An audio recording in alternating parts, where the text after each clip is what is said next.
तो अब यूसुफ अलैहिस्सलातु वस्सलाम का जो पूरा कबीला था वो कहाँ चला गया? मिस्र में। तो बनी इसराइल, जो इसराइल की औलाद थी, हजरत याकूब की औलाद, वो कहाँ चली गई? मिस्र में। अब मिस्र एक बड़ा जबरदस्त मुल्क था, बनी इसराइल की वहां बड़ी इज्जत हो गई। ये मुसलमान थे, इनकी आबादी बड़ी बहुत तेजी के साथ। सब याकूब अलैहिस्सलाम की औलाद में थे, ये सब याकूब अलैहिस्सलाम की औलाद। तो आबादी बड़ी इनकी तेजी के साथ, और इनके पास हुकूमत भी आ गई थी। आहिस्ता आहिस्ता वही हुआ जो दूसरी कौमों के साथ होता है। लेकिन दूसरी कौमों में जो जुल्म होता था वो शिर्क फैलता था, इस कौम में शिर्क नहीं फैला, लेकिन बदआमालियां फैलना शुरू। जैसे मुसलमान कौम में बहुत से लोगों में शिर्क नहीं है। फ़ख़लफ़ मिन बादिहिम ख़ल्फ़ुन, अल्लाह फरमाते हैं ऐसे नालायक लोग पैदा हो गए, क्या है, इत्तबाउश शहवात, ख्वाहिशात के पीछे चलने लगे, अज़ाउस सलात, नमाजें ज़ाया करने लगे। सबसे पहले जब दीन में कमजोरी आती है किसी कौम में, तो सबसे पहले कमजोरी कहां से शुरू होती है? नमाजें ज़ाया होना शुरू। और दीन पर सबसे पहले दाखिला भी कहां से होता है? बोलो ना, नमाज। जो भी तौबा करके दीन पर आना चाहे, सबसे पहले कहां से दाखिल होगा? वो नमाज शुरू करेगा, क्योंकि सबसे अहम नमाज। और जब दीन से हटता है तो सबसे पहले क्या चीज जाती है? नमाज जाती है। तो अब क्या हुआ? बनी इसराइल आहिस्ता आहिस्ता आहिस्ता आहिस्ता नालायक बनना शुरू। वही ख्वाहिशात के पीछे चक्करबाजियां, सूद खाना शुरू कर दिया। अल्लाह ने क्या किया? मिस्र में फिर एक बादशाह इन पर मुसल्लत कर दिया। मिस्र में जितने भी बादशाह थे उनका लक़ब था फिरौन। जो भी बादशाह मिस्र में आया करता था उसे क्या कहा जाता था? फिरौन। फिरौन कोई मखसूस बादशाह का नाम नहीं था, जो भी बादशाह होता था उसको क्या कहते थे? फिरौन। और मिस्र बड़ी आबाद जगह थी।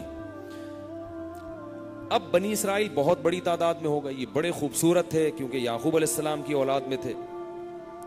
होते होते होते होते बिलाखिर ख्वाहिशात। फिरौन, फिर ये जो फिरौन है जिसका कुरान में जिक्र है, ये जब मुसल्लत हुआ तो इसने इन पे जुल्म के पहाड़ तोड़ दिए। क्योंकि एक बात खूब कान खोल के सुन लो कि जो दूसरे मजाहिब के लोग हैं, जो मजहब में मजबूत होते हैं, जो सेकुलर रियासतें हैं ना, वो मुसलमानों को इतना तंग नहीं करती। ये जहन में रखो। सेकुलर रियासतें चला देंगे, भाई आप इधर चाहो उधर जाओ, ये मस्जिद है, ये मंदिर है, ये चर्च है, जहां मर्जी जाना चाहो। लेकिन जो मजहबी रियासतें, जैसे इस वक्त हिंदुस्तान में कौन है? वो जो है, क्या नाम है उसका, मोदी, वो मजहबी है, मजहबी। तो जो मजहबी रियासतें होती हैं ना, वो फिर सबसे ज्यादा पता है किससे चिढ़ती हैं? वो मुसलमानों से चिढ़ती हैं। क्योंकि अगर उनको किसी मजहब से कोई यानी खौफ, क्योंकि जो लोग मजहब को फॉलो करने वाले हैं वो जब इस्लाम का कंपेयर करते हैं दूसरे मजाहिब से, तो उनको कौन पसंद आता है? वो कहते हैं यार इसकी तालीमात बिल्कुल फितरत को अपील करती हैं, ये साफ सुथरे होते हैं, इनके लिबास देखो। मजहबी रहनुमाओं को देख लो ना, मुसलमानों के जितने खूबसूरत मुसलमानों के मौलवी लोग होते हैं ना, माजरत के साथ, इतने किसी और मजहब के नहीं होते। आप कहेंगे इतनी बड़ी बड़ी तोंदे होती हैं।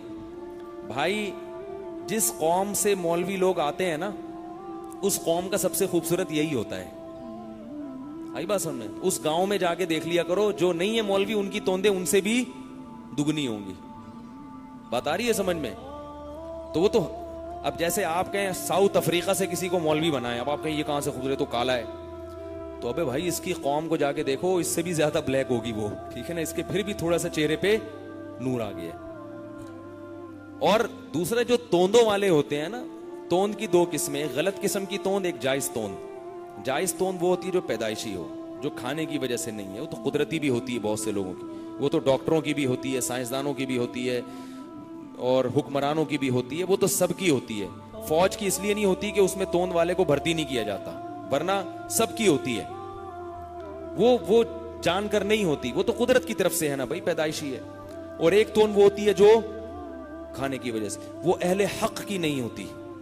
अगर उसमें आपको मौलवी मिलेंगे तोंदों वाले, तो वो बातिल लोग मिलेंगे, अहले हक आपको नहीं मिलेंगे। अहले हक में अगर कोई तोंद वाला है तो वो बीमारी की वजह से पैदाइशी है। मैं एक आलिम को जानता हूं, इतने मोटे हैं कि अल-अमान वल हफीज लेकिन 24 घंटे में सिर्फ एक बार खाना खाते हैं वो, सिर्फ एक बार, और बहुत थोड़ा खाते हैं। लेकिन वो कुदरती तौर पर क्या है, लोग मुझे वो मुझे कह रहे थे कि लोग मुझे कहते हैं यार मैं खाता बहुत हूं, मैं मौलवी हूं, खाता बहुत हूं। कह रहे यार मैं खाता ही नहीं हूं, लेकिन होता है। तो इसलिए कोई किसी को मोटा देख के बदगुमान होना जायज नहीं है। तो लेकिन जो मुसलमानों के मजहबी रहनुमा है ना, क्योंकि इस्लाम खूबसूरत मजहब है, तो उसकी एक कशिश आ जाती है। पता है आपको पहले जमाने में कितने गैर मुस्लिम उलमा को देख के मुसलमान हो जाते थे। किसी ने 3-4 दिन पहले किसका वाकया है वो आप बता रहे थे, अनवर शाह कश्मीरी रहमहुल्लाह ताला का वाकया है कि वो स्टेशन पे खड़े हुए थे, एक हिंदू आया और उसने कहा मुझे कलमा पढ़ा दें। तो लोग हैरान हुए कि ये हिंदू तो बड़ा मुतासिब है, ये तो इस्लाम से नफरत करता है। तो वो हिंदू कहने लगा कि यार तुम्हारे मौलवी आलिम इतने खूबसूरत हैं, ऐसे पुरकशिश हैं, हमारे वाले उनके भी होते होंगे, किसी का मुकाबला नहीं करेंगे, वो खुद सोच लें होते हैं कि नहीं होते।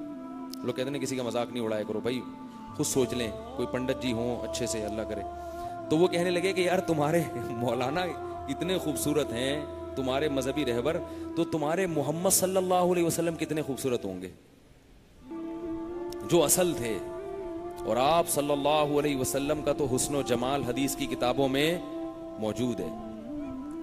और याद रखो यूसुफ अलैहिस्सलाम को अल्लाह ने हुस्न तो बहुत ज्यादा दिया, मगर जमाल अल्लाह ने मोहम्मद सल्लल्लाहु अलैहि वसल्लम को सबसे ज्यादा दिया है। हुस्न में और जमाल में फर्क है। जमाल हुस्न से ऊपर की चीज है, हुस्न जमाल से नीचे की चीज। अब आप कहेंगे क्या फर्क है, वो मौजू हट रहा है लेकिन अब बात चल पड़ी है तो बता दूं।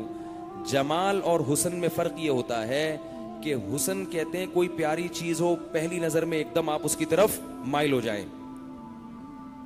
जैसे बच्चे जो है ना, बच्चे हसीन होते हैं, जमील नहीं होते। बच्चे कितने प्यारे लगते हैं, छोटे छोटे प्यारे प्यारे।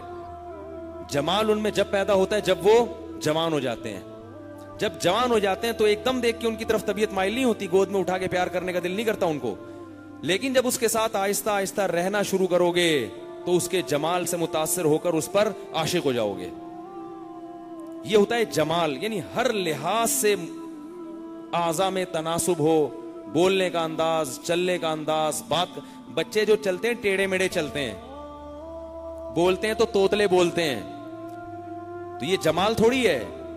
जब जवान होते हैं, कैसा जवान आदमी की चाल में वकार पैदा होता है। फिर हर एक की अपनी चाल होती है, बास फुदक फुदक के चलते हैं ठीक है, जमाल नहीं होता। बास की चाल बड़ी स्टाइलिश होती है, उनको बुनेंजा वाले अपने इश्तिहार में लेकर आते हैं कि आप जरा चल के दिखाएं प्लीज, ठीक है ना, ताकि वो फिर टीवी में आएंगे ना। तो बॉडी लैंग्वेज है, बोलने का अंदाज है, ये सारी चीजें जो हमारे मोहम्मद सल्लल्लाहु अलैहि वसल्लम में ये जो जमाल था, ऐसा जमाल अल्लाह ने कायनात में किसी में पैदा नहीं किया। यूसुफ अलैहिस्सलाम जमाल में हमारे नबी से कम थे, हुस्न में ज्यादा थे। तभी आप देखें कि हजरत यूसुफ को पहली नजर में औरतों ने देखा तो हाथ काट डाले, क्योंकि हुस्न था। हजरत आयशा फरमाती हैं कि नबी सल्लल्लाहु अलैहि वसल्लम के जमाल को अगर औरतें देख लेती तो गर्दनें काट देती। तो आप कह सकते हैं भाई बहुत सी खवातीन ने नबी को देखा तो गर्दन क्यों नहीं काटी? एक दफा देखा, रही नहीं। रही कौन थी? आपकी ज़ौजात, आपकी बीवियां आपके साथ रही थी, हजरत आयशा और दूसरी।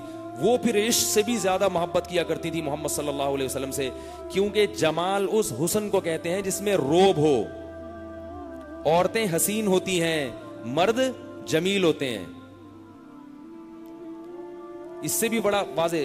और अल्लाह ताला ने मर्द को, हमारे हजरत फरमाया करते थे, औरत से ज्यादा खूबसूरत बनाया है। आप हैरान हो गए यार, ये तो गलत गलत बातें शुरू कर दी हैं। हकीकत है ये, मर्द को अल्लाह ने औरत से ज्यादा खूबसूरत बनाया है। उसकी बहुत सारी दलीलें हैं। पहली दलील कि अल्लाह ने हर सलाहियत मर्द में ज्यादा रखी है, तो जमाल ज्यादा क्यों नहीं रखा होगा उसमें? वो कामिल है। औरत को तो कमजोर बनाया है। दूसरी बात यह कि अगर आपको ये बात समझ में नहीं आती तो जानवरों में देख लो। दुनिया में जितने भी जानवर हैं उनमें नर ज्यादा खूबसूरत होते हैं और मादा खूबसूरत नहीं होती। मुर्गा मुर्गी में कौन खूबसूरत है? बोलो ना यार, कोई परेशानी की बात। मुर्गा, मैं जब कोई बात शुरू करता हूं तो वो तो खोपड़ी में उतार दूं। मुर्गे में हुस्न नहीं है, क्या है?